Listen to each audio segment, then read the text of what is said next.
Assalamualaikum warahmatullahi ta'ala wabarakatuh. Dan salam sejahtera kepada Cikgu Cemerlang dan juga rakan-rakan seperjuangan saya yang cemerlang.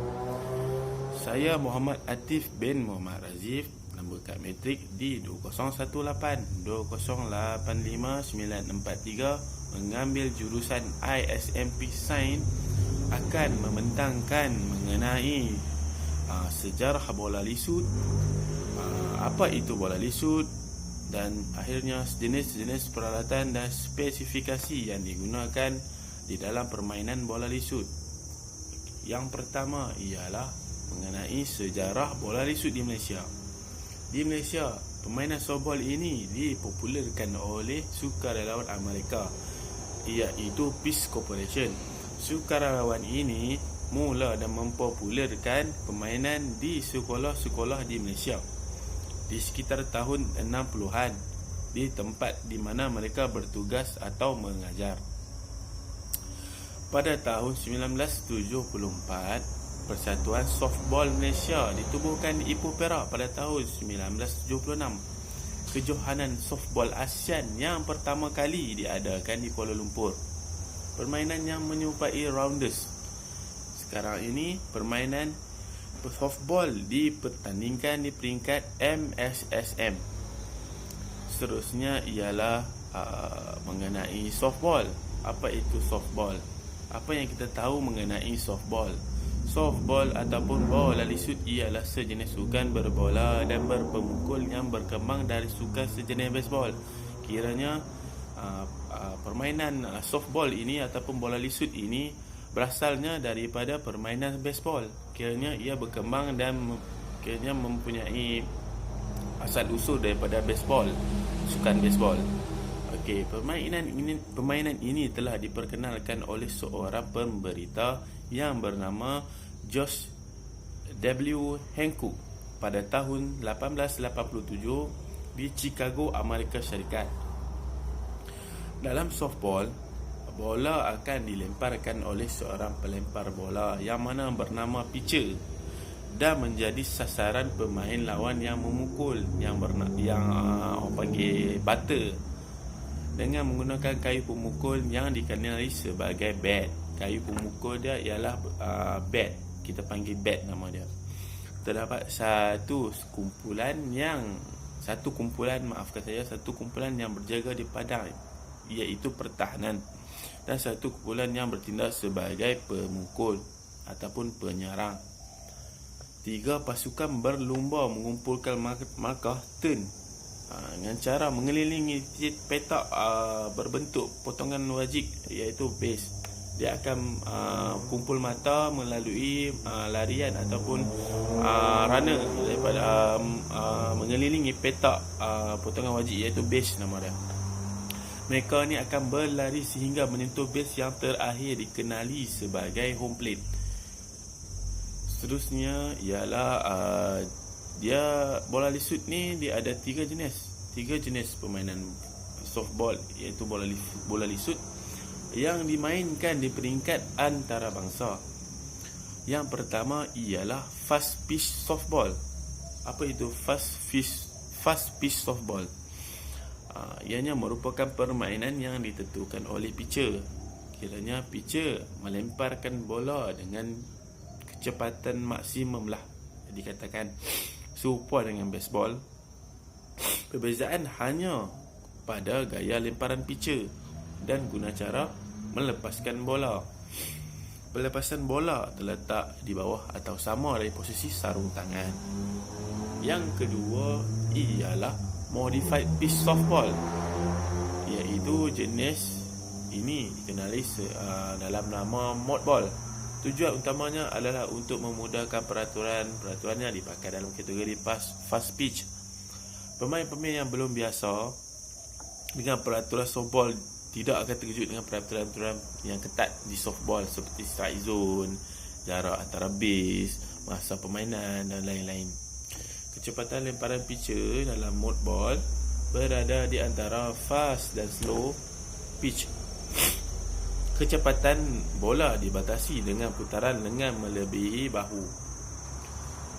Yang seterusnya, yang ketiga ialah slow pitch softball. Jenis ini memberikan kemudahan bagi batter untuk memukul bola. Batter diberi bola terus menerus dari pitcher sampai boleh untuk memukul bola tersebut. Lemparan pitcher perlahan dan melambung, iaitu fly ball. Permainan ini sering dimainkan dalam masyarakat tanpa terhad kepada umur dan Cina. Okey, kita beralih kepada jenis-jenis dan spesifikasi peralatan permainan softball. Yang pertama ialah bola. Softball, dia menggunakan bola berwarna putih sebagai bola dalam latihan dan bola berwarna kuning di dalam pertandingan. Diameter di antara bola ialah 28 hingga 30 cm.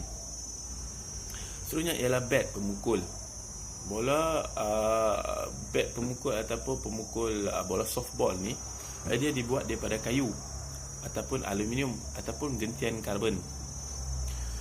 Saiz dia berbeza-beza lah saiz bat ni, tapi dia tak melebihi daripada 34 inci panjang bat tu. Kerana dia panjang 34 inci, diameter dia 6 inci dan berat dia di antara 1.2 kg lah. Saiz standard dia ialah untuk bat barrel ni adalah 1/4 inci. Seterusnya ialah glove dan mitt. Glove mempunyai jari, sedangkan mitt ni dia tak nampak jari. Glove digunakan oleh semua pemain pertahanan untuk menangkap bola, kecuali first baseman dan catcher sahaja mengenakan mat, iaitu yang lain-lain semua guna glove. Kerana first baseman dengan catcher sahaja menggunakan mat. Seterusnya ialah shoes, kasut lah. Kasut yang digunakan dalam sukan softball adalah seperti yang ditunjukkan dalam gambar di atas lah. Okay. Kasut softball mempunyai klip di bahagian hadapan tapak. Kerana dia macam ada klip di depan tu. Depan tapak kasut tu ada klip. Seterusnya ialah battling helmet. Battling helmet dipakai oleh batter dalam permainan softball bagi mengelakkan kecederaan, terutamanya akibat terkena bola yang dibaling oleh pitcher. Dia pakai helmet batting ni untuk melindungi kepala pemain-pemain daripada terkena kayu baseball, kayu softball ke, bola softball ke kan, untuk melindungi daripada kecederaan. Seterusnya ialah masker. Ada leg protector, body protector dengan helmet, chest protector dan shin guard. Shin guard ni dekat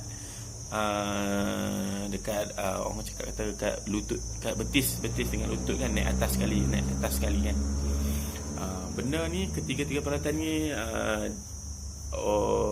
catcher yang menggunakan peralatan ni, dia untuk melindungi anggota badan daripada terkena hentakan bola yang padu daripada pitcher. Kerana peralatan-peralatan yang dibagi tahu tadi digunakan oleh catcher untuk melindungi diri dia daripada kecederaan yang disebabkan oleh hentakan bola yang kuatlah daripada balingan daripada pitcher ni. Okay. Seterusnya ialah uniform. Yang terakhir adalah uniform. Pakaian uniform yang dikenakan setiap pemain adalah seragam lah. Tak ada yang lain. Yang seorang ni pakai warna merah, seorang ni pakai warna biru. Tak ada, semua sama, seragam kan. Dan dia mesti kemas. Dia mesti pakai seragam, dia mesti tie-in lah, nampak kemas kan. Dan tak boleh berbeza-berbeza. Walaupun stocking pun tak boleh berbeza-berbeza. Jadinya kena seragam. Warna dia yang paling familiar yang selalu orang guna putih lah kan, yang saya tahu putih. Tapi memang kena seragam, tak boleh lain-lain. Walaupun stocking pun kena warna sama.